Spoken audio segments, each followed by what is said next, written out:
हा शुभम, विचारा प्रश्न. सर वाळवंटाला इंग्रजीत काय म्हणायचं? वाळवंटाला इंग्रजीमध्ये काय म्हणतात? बरं, बसून घ्या, सांगतो मी. बघा, वाळवंटाला इंग्रजीमध्ये डेझर्ट असं म्हणतात. काय म्हणतात? डेझर्ट असं म्हणतात. पण इथे एक थोडा बारकावा आहे, त्यासाठी इथं दोन शब्द लिहितो, नीट बघा. डेझर्टची स्पेलिंग आहे DESERT. DESERT.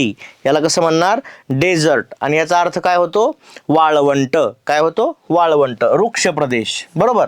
पण आता बघा, मी काय करतो, फक्त ही स्पेलिंग जशाला तशी ठेवतो, याच्यामध्ये फक्त आपण आणखी एक एस जोडू.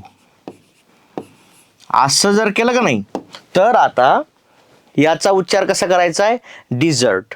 काय करायचं आहे? डिझर्ट. आणि याचा अर्थ काय होणार आहे?